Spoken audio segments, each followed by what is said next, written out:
हां, कॅबिनेट मंत्री संजय शिरसाट आपल्यासोबत आहे. आपण त्यांच्याशी बोलणार आहोत. हुसेन दलवाई यांचं जे स्टेटमेंट आहे की औरंगजेबानं मनुस्मृतीतून काही मुद्दे घेतले की छत्रपती संभाजी महाराजांना कसं मारायचं आणि याची जी संकल्पना आहे ती पंडितांनी मांडली. फडणवीसांनी इतिहास वाचायला पाहिजे असं म्हणतायत. काय म्हणाल? हे हुसेन दलवाई वगैरे जे आहेत ना, हे औरंगजेबाची पिलावळ आहे. यांना काही घेणं देणं नाही. परंतु त्यांना जर औरंगजेबाबद्दल एवढं प्रेम असेल ना, ती कबर त्यांनी त्यांच्याकडे घेऊन जावी ना. मनुस्मृती काय किंवा इतर समाजामध्ये काय चालतं त्याच्यामध्ये डोकवण्याचा त्यांना कोणताही अधिकार नाही, नैतिकता नाही त्यांची.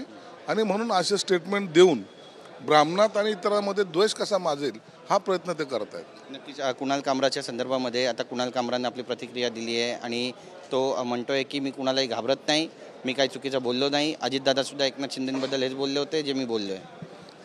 कुणाल कामराला जो राजकारणाचा किडाचा वळवळतोय ना, तो आम्ही नीट करू. पोट भरण्यासाठी राजकीय लोक नेते एकमेकावर चिखलफेक करणं हा वेगळा भाग आहे आणि त्याला काही मर्यादा असतात. परंतु कुणाल कामराने जे स्टेटमेंट केले पंतप्रधानाबद्दल, शिंदे साहेबांबद्दल, याचा त्याला पश्चाताप करावा लागेल. जर तो झुकला नाही तर त्याला जेलमध्ये जावं लागेल, हे नक्की. संजय राऊत म्हणतात की कुणाल कामरा माझा DNA एक आहे आणि स्टुडिओ तोडलाही औरंगजेबी वृत्ती आहे.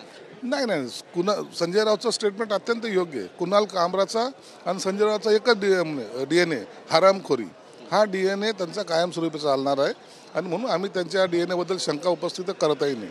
नक्कीच. आमच्याशी बातचीत केल्याबद्दल. कॅमेरा पर्सन सिद्धेश नाईकचा, गिरीश गायकवाड, TV9 मराठी, मुंबई.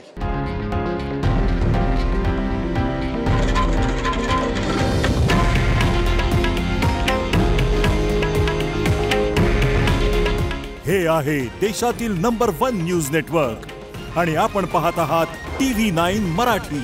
काळजी तुमची, हित महाराष्ट्राचं.